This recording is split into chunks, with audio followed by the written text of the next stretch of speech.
What is up, everybody? Wednesday night, August 26th, 7:26 p.m.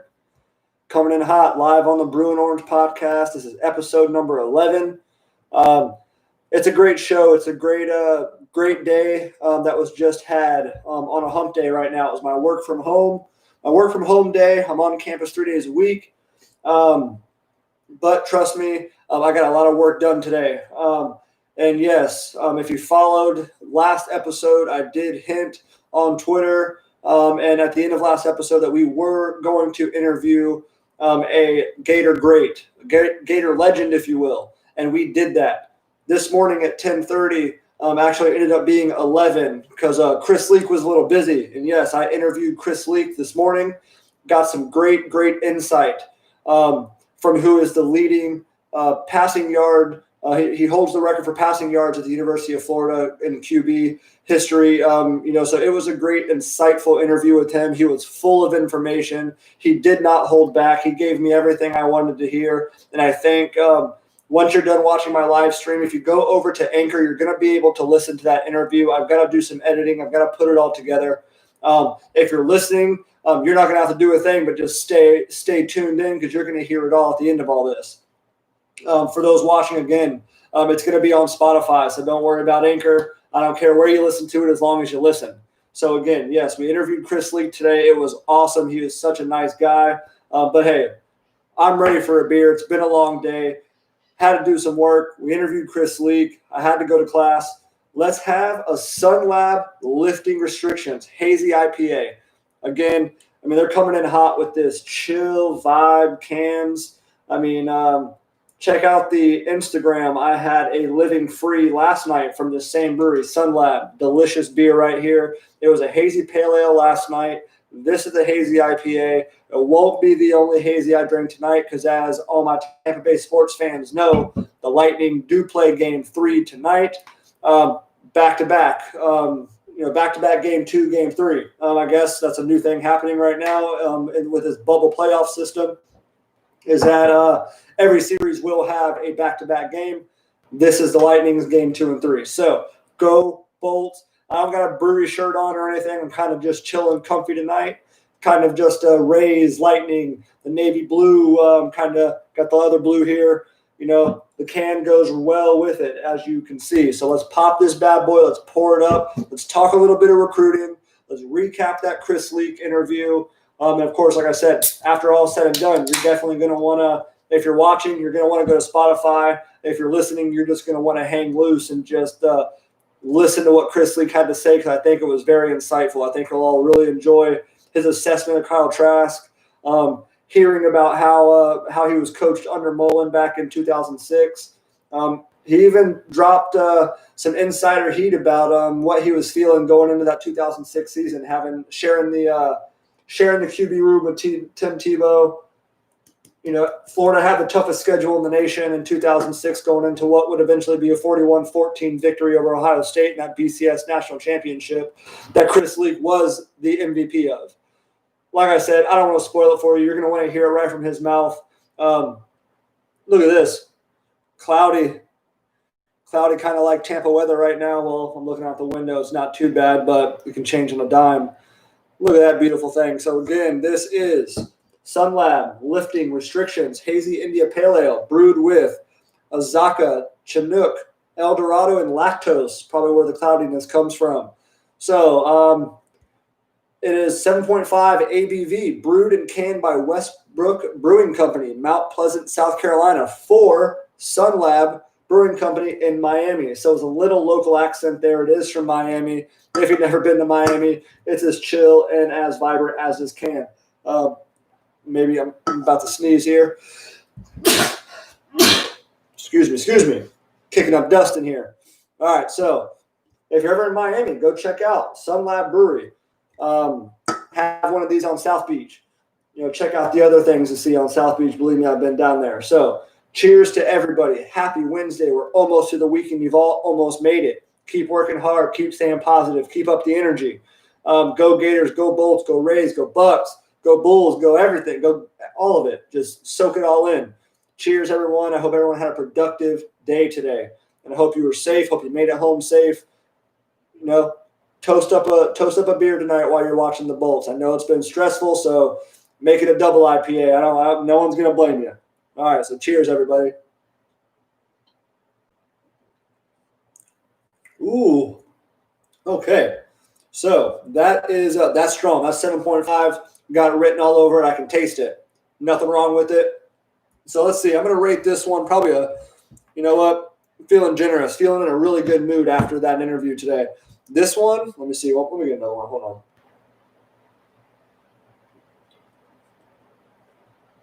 Okay, see, before you judge a book by its cover, always give it that second, third sip. Yeah, that's good. That's good. I'm going to give that a 4, and that's not just because I'm in a good mood. I mean, I did get the haircut today. What's left? Interviewed Chris Leak. It was a really awesome experience today. And just so you know, I got other things in the work. I'm waiting to hear back from one more person. I may be interviewing a former coach associated with Chris Leak. Go ahead and read the tea leaves, put 1 + 1 together equals 2. Maybe you can figure out who my next interview is going to be here in the upcoming week. And if you're watching, if that's Justin, yeah, you just heard it right. Your boy's got another interview in the works. So here we go. I'm giving that a 4, okay? Maybe it's because it's game 3 of the Bolts and they're coming off that overtime victory. Maybe it's the Chris Leak interview. Maybe it's just Sunlab putting out a fire brew, just like Living Free was last night. That was a pale ale, not a 7.5, but both were delicious. Check us out on Untappd. You can see all these beers that I drank. Then you can go out, buy them yourself, try them yourself, rate them yourself. So I just want to say it. The flavor profile on here says citrusy, cloudy, smooth. I'm going to go with those flavor profiles on this one. And so there we go. Lifting Restrictions, Sunlab Brewery. I got it at Total Wine. Again, shout out to my boy Justin who put me on. Total Wine, Northdown Mabry. There's a check-in right there. Sunlab Lifting Restrictions. Let's see what number that is for me. That's 715 check-ins right there. So again, go check me out on Untappd, Brew and Orange. You'll see all the beers I drank. Again, cheers right now. I got the raise over my left shoulder for all you watching, over the right shoulder for all you listening. Hey, stay tuned because you're going to get a treat. And for all you just watching, make sure to pop over to Anchor or Spotify, type in Brew and Orange, and you're going to love it. I've also, when I got my haircut today, shout out to Carolwood Barbershop. I've been going there since I was a kid. Had more hair back then, but they're still doing great work. Raymond, he is the general manager, the owner. It's a family-owned, small, hole-in-the-wall right there by Brass Tap. Go get your haircut at Carolwood Barbershop. I was put on to a local brewer in the Land O'Lakes area who I'm also going to work on to bring in. We're not just going to talk sports. We're going to talk beers. He brews at home called Affordable Brew out in Land O'Lakes. Check him out on Instagram. You'll find him on mine and my followers. Definitely someone to shout out. We're going to work on getting him too. So cheers to everybody. Happy Wednesday. Sunlab Brewery, lifting restrictions. We're lifting the restrictions on this podcast. We're going to do things that not a lot of brand new podcasts and not a lot of brand new gigs like this get to do. And that was like having Chris Leak today. You show me someone who had Chris Leak in 11 episodes, okay? Call you a liar because I think I'm the only one. All right, not to toot my own horn, but I think it's only going to go up from here. So cheers to Brew and Orange. Cheers to you watching and listening. All right, so here we go. Let's pop right into this bad boy. As everybody knows, recruiting sites hate Florida. Let's just put it how it is, okay? That's general, that's broad, that's rash. I'm gonna toot that horn right now. Rivals redid their rankings today. When Rivals updates their rankings, it affects 247 composite rankings, and that affects Florida's gig too. Next episode, I'm going to get a little more in depth about how that affected the overall ranking of Florida, because I think the average on the 247 composite did go up to a 0.8990, which is more than it was because guys like Burke, and I talked about that. He was due for a bump. He got his bump. Desmond Watson has not got his bump yet. They do it alphabetically, and they have not gotten down to Watson yet, but of course they did Burke. So Jason Marshall lost his fifth star on the 247. So now Florida officially has no 5 stars committed right now, but that's okay. We all know Jason Marshall's a 5-star. He's the 32nd best recruit in the nation. They moved him from 29 to 32nd due to the Rivals update. And how Rivals did it, Rivals kind of moved him. He's the number 3. They moved him up in the cornerback ranking. So take that as you will. He dropped in 247 because Rivals dropped him a little bit. Rivals only dropped him 3 spots, and so that knocked him down 3 spots in 247. This sounds confusing, but the 247 composite is made up of ESPN Rivals and the 247 ranking. That's how you get the composite. One update, good or bad, affects the rest of them, and it affects the overall thing that we all go on. When you hear me talk about the rankings, generally I am talking about the 247 composite. So the Rivals update affected Jason Marshall's overall standing from 29 to 32nd nationally. However, in Rivals, he is the 9th best player he's the 9th best player in the state of Florida, according to Rivals. He is the number 3 cornerback, according to Rivals. Now, Collier also, he is a 5-star in Rivals, but a 4-star in the 247. Got some men on base right now. Meadows doing his thing. So Collier is still a 5-star in Rivals. He's a 4-star in the 247. He fell from 17 to 20. If you go on Twitter, a lot of these guys are a little bit kind of upset with this right now because obviously fall high school football has not happened yet. So they're all wondering, and I'm sure you're wondering because I am, why are the rankings dropping on these players and they haven't played it down to their senior years yet? So we're not the only ones feeling that, but hey, we're the ones who's talked the loudest about it. Collier and Marshall both tweeted, that kind of thing. It is what it is. What can you do? We're just going to have to see them put some plays on the field, which they will. Palmetto is stacked. They're going to ball out this season, obviously. Coincidentally, and I don't want to play into this hype that all the, I know I said it. I kind of believe it. It's hard not to when you see stuff like this. I'm a homer. I'm a sunshine pumper. I love the Gators. I love to see the Gator recruits and commits get love when others do. James Williams, Miami commit, jumped over Collier, okay? It is what it is. They haven't played yet. That ranking's not permanent, but that just plays along with the bias. Collier was like the number 1 player in the state, dropped down to number 3, I think. Let's see.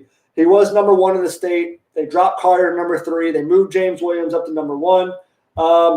Coincidentally, same position. James Williams is now the number 1 safety in Rivals, and Collier is number 2. So I don't know what to tell you. Just trust that Collier and Marshall are bad to the bone. They're going to be Gator greats.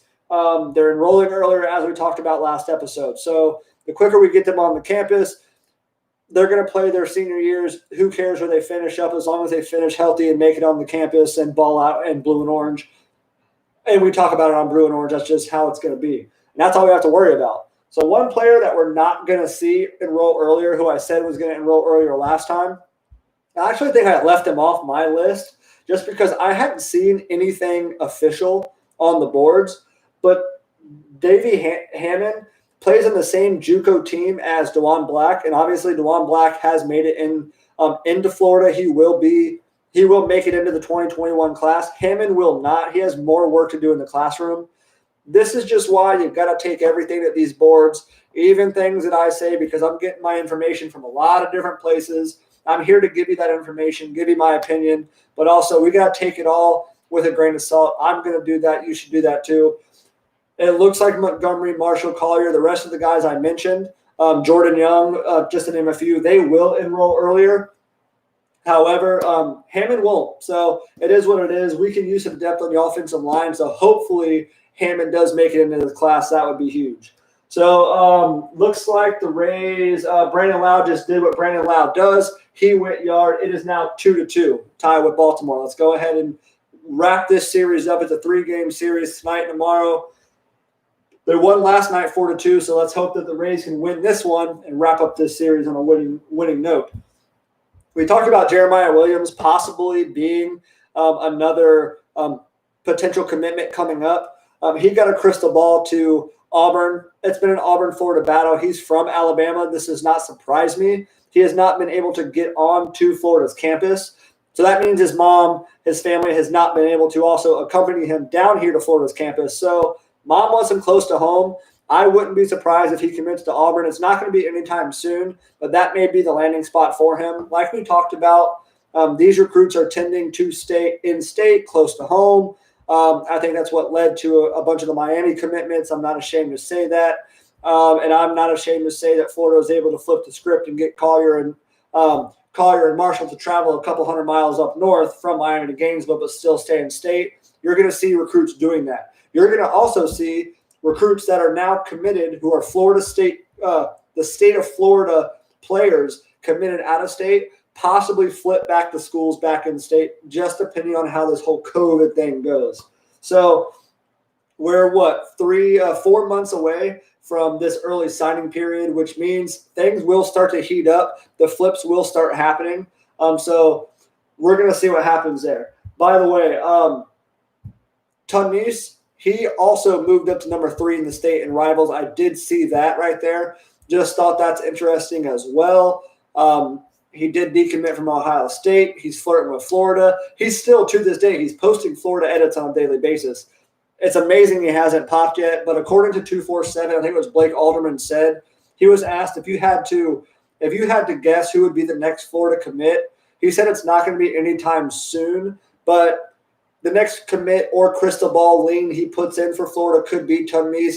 Fingers crossed, the guy's a baller. We could use him on that defensive line. It would only continue the trend that Florida has just been raking in the talent.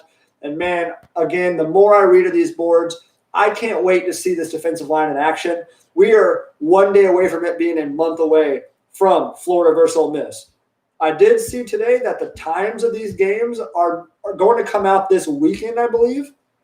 So stay on alert for that. I'll go Instagram Live, or I'll put on a live podcast real quick just to get that information out. I love when these times come out. We're going to see what the night games are.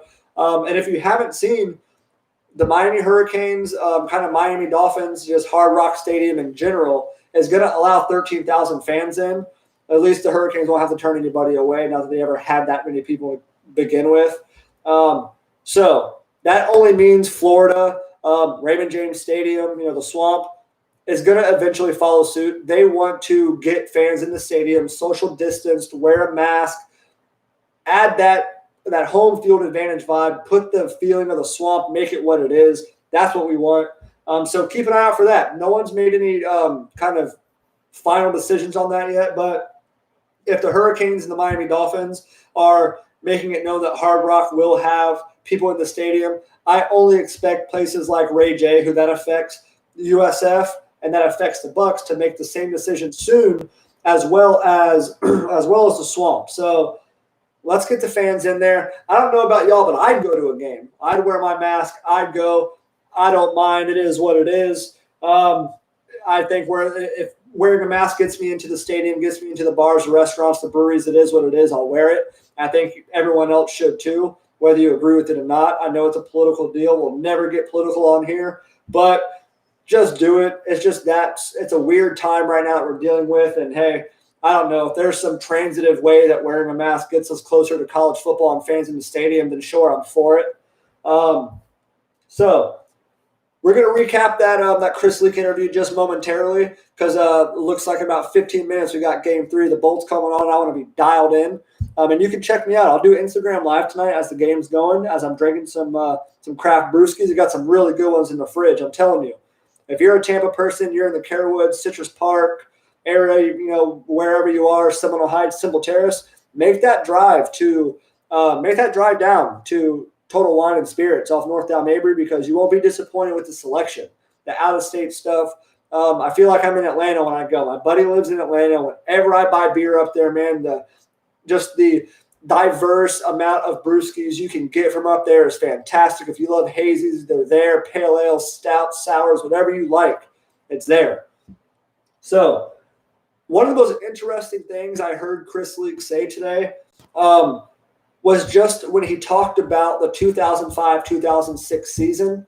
I asked what his mindset was going into that season. They had the toughest schedule. They weren't healthy in 2005, and he made sure to point that out. They got people like Caldwell back. They had Percy Harvin introduced to the roster.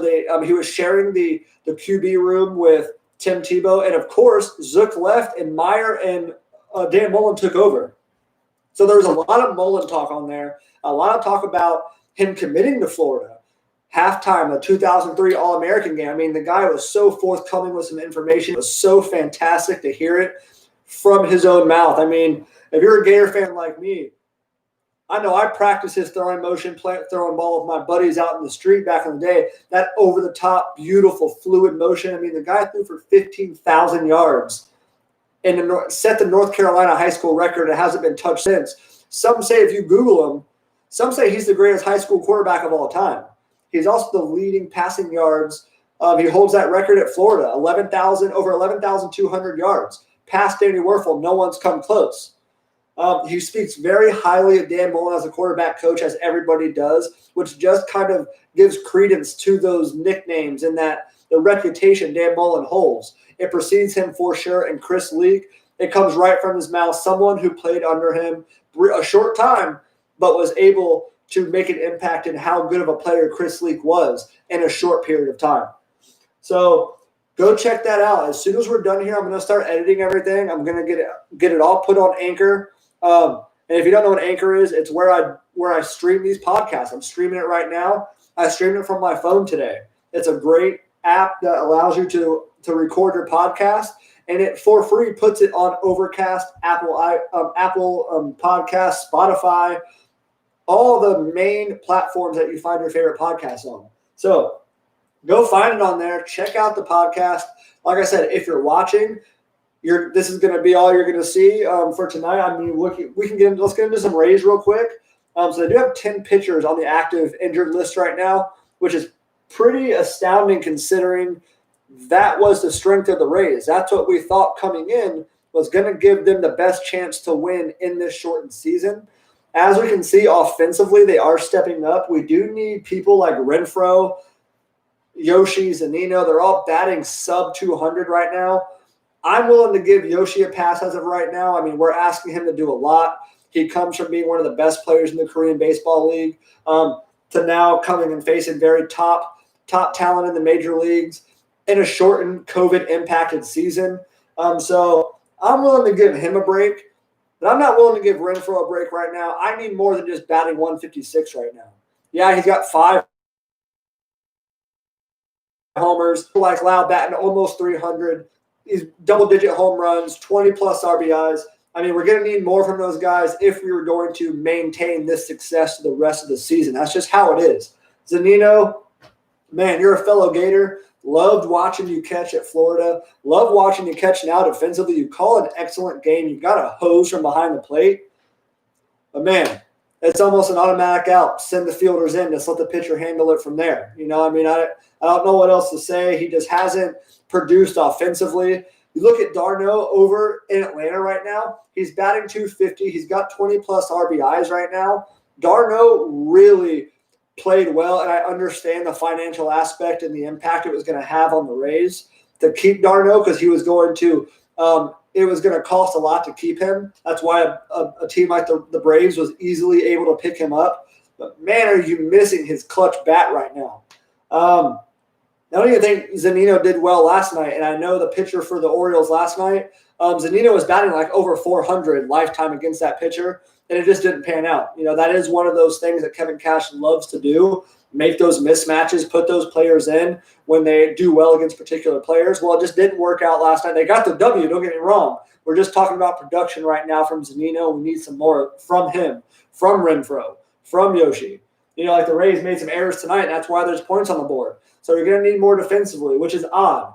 The defense and pitching that's how the Rays thrive. That's how they won the 90-plus games last season. So we're going to need pedal to the metal. I mean, they're 20-11 right now. You know, there's only about 27 games or so left. I'm just going around the dome with those numbers, but it's not far off. And the season's closing in right now, and you're going to start seeing the contenders from the pretenders here coming up. So the Lightning, hey, they're 0 for 14 on the power play. They've got to score. They're 4-0 in overtime during these playoffs. I think last night was a must-win, and my buddy Justin, he agreed with me. That was a must-win last night. And I think tonight is too, because you can really put the hammer down on Boston. if you can pull this game off and take a lead in the series. You get a night off to rest afterwards. We come back on Friday. And, boy, that's going to be a big game for Game 5, whatever it is. That's going to be big. You've got to win tonight, I think. I think you should treat every game like a must-win. That's what champions do. Get the Rat, get Marchand under control. He cannot hover behind your defense on power plays, around, cross, ice, pass, off his skate, just easy goals that you would hope Vasi has the vision to stop. But it must be – obviously, I'm just a couch potato here, man. I'm not going to sit here and say I can get there and do it. But Vasi, man, you're one of the best goalies. The defense has got to pick him up. They've got to have better vision. He's just creeping around. He's calls in. He's wrecking havoc. And he's really getting underneath the skin of these players. And so it's about time they put the Rat in his place, put out the Rat trap. Let's stomp him out tonight. Tired of seeing Marchand running his little rat mouth every single day. So enough insults on Marchand. He's a hell of an athlete, hell of a competitor. But, man, am I tired of seeing – last night was better. Even when the Bruins scored, tied it up, took the lead, that was also the first time the Lightning had led all series. It's an early, young series, but still. To take the lead in Game 2 and to have that be your first lead of the series is very telling of being out-hustled by the Bruins, which reminds me, T-Kraz and Zach got into it today. I got to side with Zach here. I don't care if it's a line change in a kind of a dopey situation where the puck gets dropped in and all of a sudden Maroon's rushing over. No. Hustle off the ice.